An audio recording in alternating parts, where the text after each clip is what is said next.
जय श्री हरि। श्रीमद्भागवत महापुराणम दशमः स्कंधः उत्तरार्धः अथाष्टपंचाशत्तमोऽध्यायः। अब हम श्रीमद्भागवत महापुराण के दशम स्कंध के उत्तरार्ध में 58वां अध्याय सुनते हैं। इसमें हम भगवान श्री कृष्ण के 5 राजकुमारियों से जो विवाह हुए थे उनके बारे में जानेंगे। माने भगवान की जो 5 पटरानियां हैं उनके विवाह की कथा सुनेंगे।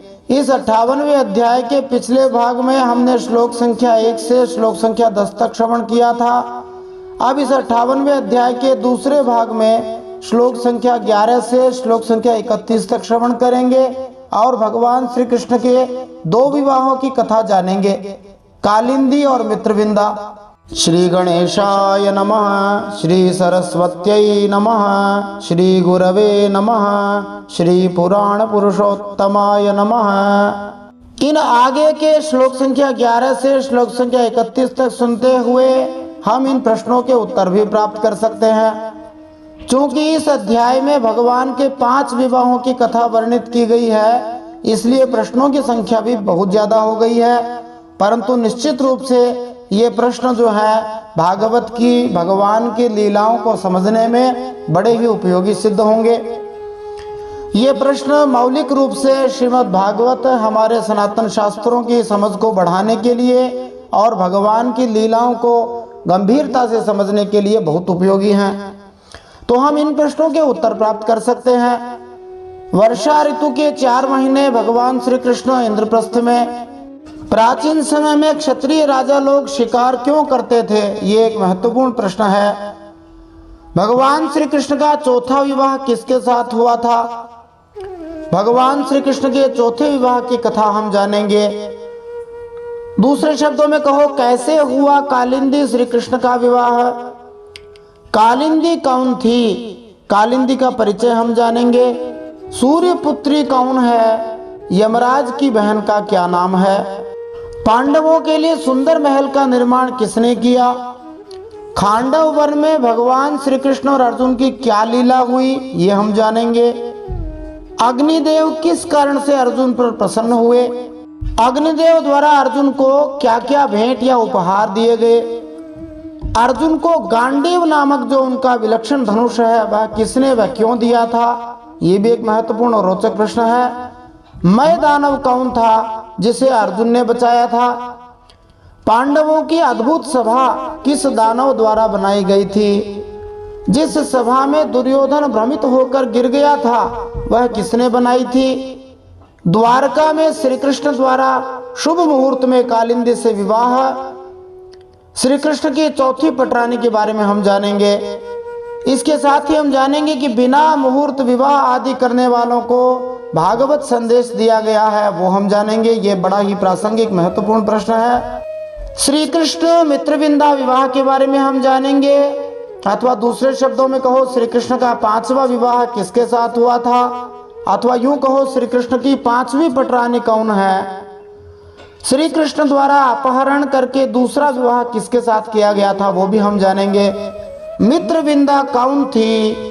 आइए इन सब प्रश्नों के उत्तर जानने के लिए आज इस दशम स्कंद के उत्तरार्ध के 58वें अध्याय के दूसरे भाग में श्लोक संख्या 11 से श्लोक संख्या 31 तक श्रवण करते हुए प्राप्त करते हैं। फिर युधिष्ठिर महाराज ने भगवान श्री कृष्ण से कहा, युधिष्ठिर उवाच किम न आचरितम श्रेयो न वेदाहमधीश्वर योगेश्वराणाम दुर्दर्शो यन्नो दृष्टः कुमेधसाम।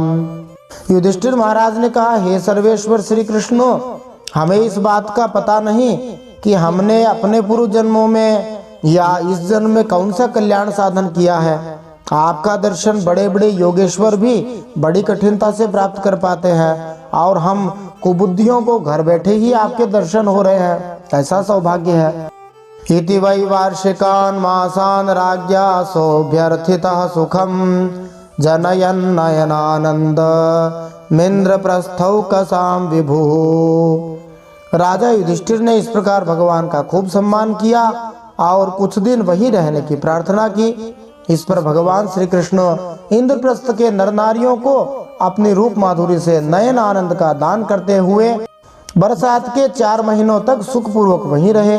श्रील प्रभुपाद जी संस्तुति करते हैं, सलाह देते हैं कि श्रीमद् भागवत के पाठकों को चाहिए कि जहां तक संभव हो उसके संस्कृत श्लोकों का न्याय संगत ठीक प्रकार से उच्चारण करने का प्रयास करें, क्योंकि ये अत्यंत काव्यमय है। इनको सुनने पढ़ने से बड़ा आनंद आता है। निस्संदेह आपको यह प्रयास अच्छा लग रहा होगा। यदि आपको यह प्रयास अच्छा लग रहा है तो आप इसको दूसरों को शेयर कीजिए ताकि वे भी संस्कृत के श्लोकों को सुन सकें। ये बड़े ही चमत्कारी श्लोक हैं। एकदा रथमारुह्य विजयो वानरध्वजं गांडीवं धनुरादाय तूणौ चाक्षयसायकौ साकं कृष्णेन सन्नद्धौ विहर्तुं विपिनं महत् बहुव्याल मृगाकीर्णं प्राविशत् परवीरः। सुखदेव जी कहते हैं, एक बार वीर शिरोमणि अर्जुन ने गांडीव धनुष और अक्षय बाण वाले 2 तरकस लिए तथा भगवान श्री कृष्ण के साथ कवच पहनकर अपने उस रथ पर सवार हुए जिस पर वानर चिन्ह से चिन्हित ध्वजा लगी हुई थी। फिर विपक्षी वीरों का नाश करने वाले अर्जुन उस गहन वन में शिकार खेलने गए जो बहुत से सिंह बाघ आदि भयंकर जानवरों से भरा हुआ था। इतना जरूर है कि यह घटना अवश्य ही खांडव वन के दहन के बाद की होगी। इन घटनाओं में कुछ पूर्वापर्य है, कोई घटना पहले की बाद में है, कोई बाद की पहले है। क्योंकि जब अर्जुन गांडीव धनुष तथा उन अन्य हथियारों का प्रयोग कर रहा था जो उसे उपर्युक्त घटना के अवसर पर प्राप्त हुए थे, इसलिए घटना खांडव वन के दहन के बाद की है। तत्रा विद्यत छरैर्व्याघ्रान् सूकरान् महिषान् रुरून् शरभान् गवयान् खड्गान् हरिणान् शशल्लकान्। वहाँ उस वन में बहुत से बाघ, सुअर, भैंसे, काले हिरण, सरब, गवय माने नीलापन लिए हुए भूरे रंग का एक बड़ा हिरण होता है, गैंडे, हरिण, खरगोश और शल्लक, शाही, ये सब पशुओं पर अपने बाणों का निशाना अर्जुन के द्वारा लगाया गया। तान्निन्युः किंकरा राज्ञे मेध्यान् परवण्युपागते त्रिटपरीतः परिश्रांतो भीभत्सुर्यमुना मगात्। उन मारे गए पशुओं में जो यज्ञ के योग्य पशु थे उन्हें सेवक लोग पर्व का समय जानकर युधिष्ठिर महाराज के पास ले गए। अर्जुन शिकार खेलते खेलते थक गए थे। अब वे प्यास लगने पर यमुना जी के किनारे गए। कुछ लोग इन श्लोकों के आधार पर स्वयं शिकार करने की अनुमति चाहते हैं। अर्जुन आदि शिकार किया करते थे, हम भी करें। देखिए, क्षत्रिय या योद्धा कई कारणों से शिकार किया करते थे, जैसे अपने युद्ध कौशल का अभ्यास करने के लिए, खूंखार जानवरों की जो मनुष्यों के लिए संकट का कारण होते थे उनकी जनसंख्या नियंत्रित करने के लिए, और वैदिक यज्ञों के लिए पशु प्राप्त करने के उद्देश्य से जंगल में शिकार करते थे। यज्ञों की शक्ति से मारे गए पशुओं को नवीन शरीर मिल जाते थे। इस प्रकार उनके शरीर छूटने पर भी उन्हें मुक्ति मिल जाती थी, क्योंकि पुरोहितों में अब वो शक्ति भी नहीं रह गई है। अतः यज्ञ का अर्थ होगा केवल पशुवध। इसलिए वर्तमान कलयुग में हिंसा करने वाले अथवा पशुओं की बलि देने वाले यज्ञ वर्जित है। भागवतम के ही 4थे स्कंद में हम देखते हैं कि नारद जी ने प्राचीन बरही नामक राजा को वैध शिकार के इस नियम का दुरुपयोग करने के लिए बुरी तरह से प्रताड़ित किया था। यह हमने सुना था। वस्तुतः वह राजा आधुनिक शिकारियों जैसा बन गया था जो एक तथाकथित शौक के रूप में पशुओं की निर्मम हत्या करते हैं। उसका निषेध तो सर्वथा किया ही जाता है।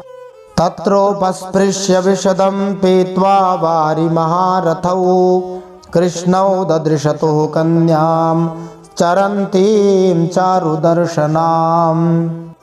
अब वे प्यास लगने पर यमुना जी के किनारे गए। भगवान श्री कृष्ण और अर्जुन दोनों महारथियों ने यमुना जी में हाथ पैर धोकर उनका निर्मल जल पिया और देखा कि एक परम सुंदरी कन्या वहां तपस्या कर रही है। तामासाद्य वरारोहाम सुद्विजाम रुचिराननाम पप्रच्छ प्रेषितः सख्या फाल्गुनः प्रमदोत्तमाम। उस श्रेष्ठ सुंदरी की जंघा, दांत और मुख अत्यंत सुंदर थे। अपने प्रिय मित्र श्री कृष्ण के भेजने पर अर्जुन ने उसके पास जाकर पूछा। भगवान श्री कृष्ण चाहते थे कि अर्जुन इस युवती की प्रगाढ़ भक्ति को जाने, इसीलिए भगवान ने उससे प्रारंभिक पूछताछ करने के लिए आग्रह किया। अर्जुन ने पूछा, का त्वं कस्यासि शुश्रोणि कुतोऽसि किं चिकीर्षसि मन्ये त्वां पतिमिच्छन्तीं सर्वं कथय शोभने। अर्जुन ने पूछा, सुंदरी तुम कौन हो, किसकी पुत्री हो, कहाँ से आई हो, क्या करना चाहती हो? सवालों की झड़ी लगा दी।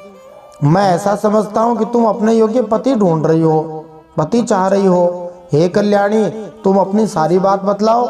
तब उस देवी ने कहा, जिसका नाम था कालिंदी, कालिंद्युवाच अहम देवस्य सवितुर दुहिता पतिमिच्छति विष्णुं वरेण्यं वरदं तपः परममास्थिता। कालिंदी ने कहा, मैं भगवान सूर्य देव की पुत्री हूँ। मैं सर्वश्रेष्ठ वरदानी भगवान श्री विष्णु को पति के रूप में प्राप्त करना चाहती हूँ और भगवान श्री विष्णु से ब्याह करने के लिए ही यह कठोर तपस्या कर रही हूँ। कालिंदी ने ठीक ही समझा था कि समस्त वरों के मूल स्रोत होने के कारण भगवान श्री विष्णु सबके परमपति हैं और वे अपनी पत्नी की समस्त इच्छाएं पूरी कर सकते हैं। फिर कालिंदी ने कहा, नान्यम पतिम वृणे वीर तम ऋतेशी निकेतनम तुष्यताम मे स भगवान मुकुंदो नाथ संशयः।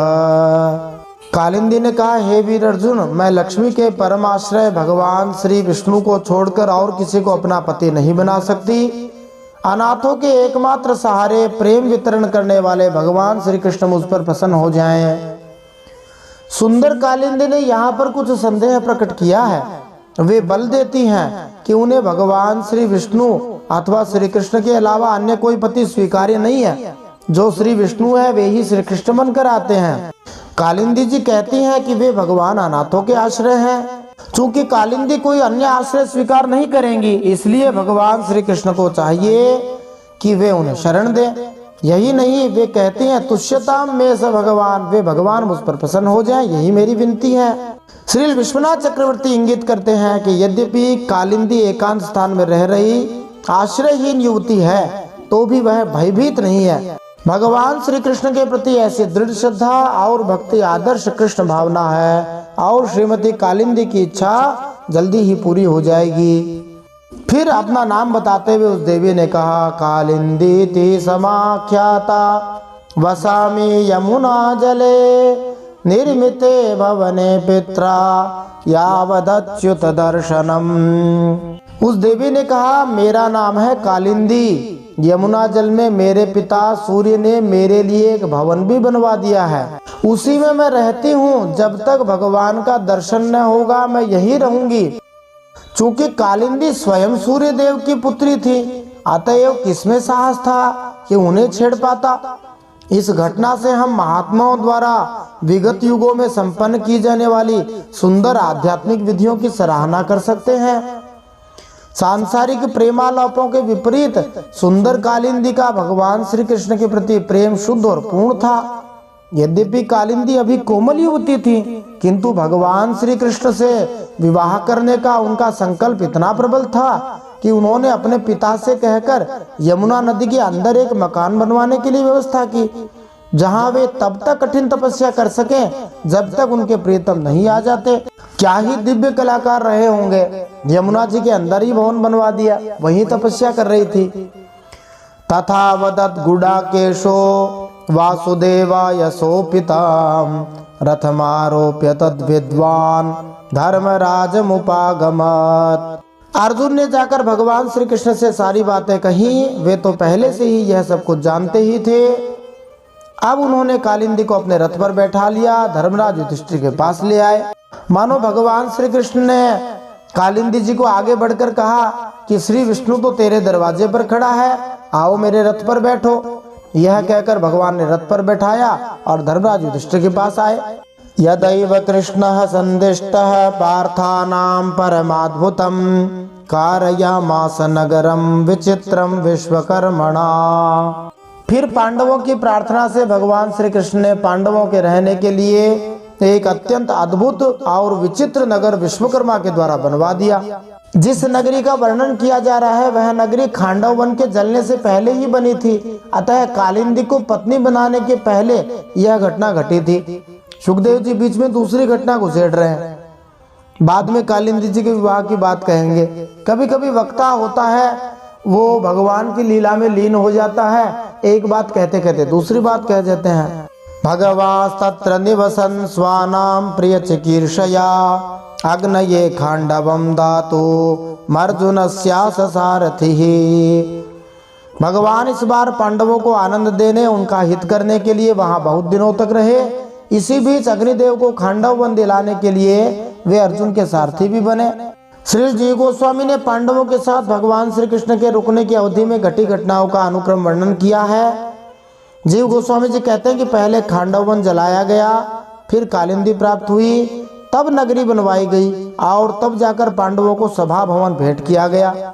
सोग्निस्तुष्टो धनुरदात् दयान् श्वेतान् रथं नृप अर्जुनायाक्षयौ तूर्णौ वर्म चाभेद्यमस्त्रिभिः। खांडव वन का भोजन मिल जाने से अग्निदेव बहुत प्रसन्न हुए। उन्होंने अर्जुन को गांडीव, धनुष, 4 सफेद घोड़े, एक रथ, 2 अटूट बाणों वाले तरकस और एक ऐसा कवच दिया जिसे कोई अस्त्र शस्त्रधारी भेद न सके। कहा जाता है कि अग्निदेव को आहुति ले लेकर अजीर्ण हो गया था, इसलिए अग्निदेव को खूब सारी वस्तुओं को जलाने की इच्छा हुई। अग्निदेव वही सब खाते हैं, इसलिए अग्निदेव का उपकार किया था अर्जुन ने। इसलिए अर्जुन को अग्निदेव ने खूब सारी चीजें दी। मयश्च मोचितो वह्नेः सभां सख्य उपाहरत् यस्मिन् दुर्योधनस्यासीत् जलस्थल दृश्य भ्रमः। खांडव दाह के समय अर्जुन ने मय नामक दानव को जलने से बचा लिया था, जो उसे खांडव वन में रह रहा था। इसलिए उसने अर्जुन से मित्रता करके उनके लिए एक परम अद्भुत सभा बना दी। उसी सभा में दुर्योधन को जल में स्थल और स्थल में जल का भ्रम हो गया था। ये कथा बीच में सुखदेव जी ने दी। इसके 2 भाव हैं। एक भाव तो ये कि सुखदेव जी स्वयं भगवान की लीला में लीन हो गए, कालिंदी जी मिली और जब तक वे द्वारका पहुंचे तब तक बीच में ये घटना वर्णित कर दी। दूसरे भाव ये है कि भगवान के लिए ये सब लीलाएं करने में कोई समय नहीं लगा। भगवान ने तुरंत ही सारे काम करवा दिए, खटाखट खांडव वन को जला करके और तुरंत ही पांडवों के लिए दिव्य महल बनवा दिया। सतेन समनुज्ञातः सुहृद्भिश्चानुमोदितः आययौ द्वारकां भूयः सात्यकी प्रमुखैर्वृतः। थोड़े दिनों बाद भगवान श्री कृष्ण अर्जुन की अनुमति एवं अन्य संबंधियों का अनुमोदन प्राप्त करके सात्यकी आदि के साथ द्वारका लौट आए। देखो अब विवाहों का नंबर आया है, आप उनकी गिनती करते रहना। असल में भगवान का एक नाम विवाह भी है। वी पक्षी वाहो वाहनम यस्य। वी अर्थ है पक्षी का। कौन से पक्षी? गरुड़ जी महाराज जिनके वाहन हैं। तो भगवान का एक नाम विवाह है। जब भगवान का नाम ही विवाह है तब वे सबसे विवाह ही करते फिरते हैं। जब भगवान का नाम ही विवाह है तब वे सबसे विवाह ही करते फिरते हैं। उन्होंने सबसे ब्याह ही कर रखा है। ब्याह मतलब संबंध जोड़ लेना। तो हम तो सदा सदा से भगवान के ही तो हैं। भगवान तो कहते ही हैं ममैवांशो जीवलोके, जीव मात्र मेरा अंश है। परम श्रद्धेय स्वामी जी ने भगवान से हमारा संबंध कराया। हे नाथ, मैं आपका हूँ, भगवान मेरे हैं, मैं भगवान का हूँ। ये संबंध ही तो भगवान से ब्याह होना है। खैर, अब भगवान के ब्याह कितने हुए वे गिनते जाते हैं। अथोपये में कालिंदीम सुपुण्यर्वृक्ष ऊर्जिते वितन्वन परमानंदम स्वानाम परम मंगलम। द्वारका में आकर भगवान श्री कृष्ण ने विवाह के योग्य ऋतु और ज्योतिष शास्त्र के अनुसार प्रशंसित पवित्र लग्न में कालिंदी जी का पाणी ग्रहण किया।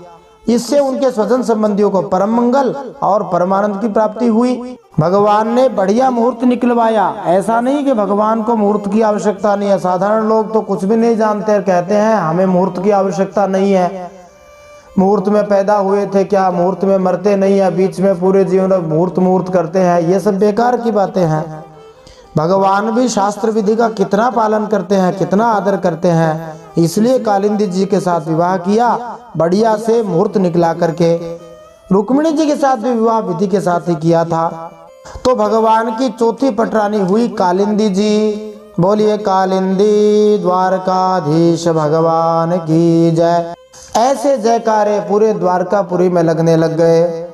अब भगवान ने आगे किससे विवाह किया? अब भगवान श्री कृष्ण ने आगे मित्रविंदा से विवाह किया। सुखदेव जी कहते हैं, विंदानो विंदावावन्त्यौ दुर्योधन वशानुगौ स्वयंवरे स्वभगिनीं कृष्णे सक्तां न्यषेधताम्। अवंती माने उज्जैन देश के राजा थे विंद और अनुविंद। अवंती उज्जैन का ही नाम है। वे दुर्योधन के वश में थे तथा अनुयायी थे। उनकी बहन मित्रविंदा ने स्वयंवर में भगवान श्री कृष्ण को ही अपना पति बनाना चाहा, परंतु विंद और अनुविंद ने अपनी बहन को रोक दिया। कौरवों तथा पांडवों में शत्रुभाव इतना प्रबल था कि मित्रविंदा के भाइयों ने दुर्योधन से मित्रता के कारण अपनी बहन को भगवान श्री कृष्ण को अपना पति चुनने से मना कर दिया। राजाधिदेव्यास्तनयां मित्रविंदां पितृस्वशुः प्रसह्य ऋतवान् कृष्णो राजन राज्ञां प्रपश्यताम्। मित्रविंदा श्री कृष्ण की फुआ या भुआ राजादि देवी की कन्या थी। भगवान श्री कृष्ण राजाओं की भरी सभा में उसे बलपूर्वक घर ले गए। सब लोग अपना समूह ले देखते रह गए। भगवान ने इस प्रकार दूसरी रानी मित्रविंदा का हरण किया था। राजा ने जब उसको रोका तब भगवान ने कहा कि वाह, जो मुझको चाहता है, जो मेरे से प्रेम करता है, उसको रोकने वाले तुम कौन होते हो, और उसे बलपूर्वक ले गए। अब कुछ लोग यहाँ तर्क कर सकते हैं कि भगवान श्री कृष्ण ने अपनी बुआ की बेटी बहन से शादी कर ली और भगवान श्री कृष्ण मित्रविंदा के ममेरे भाई हुए। तो ये विवाह की जो संबंधों की प्रथा है ये बड़ी विचित्र है। बुआ की कन्या मामा का बेटा भाई विवाह हो रहा है। अखंडानंद जी सरस्वती जी महाराज कहते हैं, एक बार वे ऐसे विवाह पंडित राज राजेश्वर शास्त्री जी के घर में देख चुके थे। उनको बड़ा आश्चर्य हुआ था। अखंडानंद जी ने वेंकटेश्वर शास्त्री जी से पूछा कि ऐसा कैसे हो रहा है कि मामा के बेटे से विवाह हो रहा है, बुआ की बेटी से विवाह हो रहा है। तब वेंकटेश्वर शास्त्री जी ने एक वेद मंत्र तुरंत बोल दिया और कहा कि देखो, इस मंत्र के अनुसार दाक्षिणात्यों में, दक्षिण भारत में अब तक यह प्रथा प्रचलित है कि मामा के और बुआ के बेटे बेटी में आपस में विवाह हो जाता है। इस प्रकार हमारे शास्त्र ऐसे हैं जिनमें कोई पक्ष छूटा नहीं है। आज भी दक्षिण भारत में इस प्रकार की परंपरा देखने में मिलती है, जहां मामा और बुआ के बेटे बेटी आपस में विवाह कर लेते हैं। तो भगवान की जो पांचवी पटरानी हुई उनका नाम था मित्रविंदा। बोलिए मित्रविंदा द्वारकाधीश भगवान की जय। अब इसी 58वें अध्याय के अगले भाग में भगवान श्री कृष्ण की 3 पटरानियों के साथ जो भगवान का विवाह हुआ था उनके बारे में जानेंगे। भगवान के नागनजिति, भद्रा और लक्ष्मणा के साथ विवाहों की कथा अगले भाग में श्रवण करेंगे। यदि आपको यह कथा अच्छी लग रही है तो दूसरों को शेयर करते रहिए। यह कथा देखने के लिए आपका बहुत बहुत धन्यवाद। Thanks for watching this video.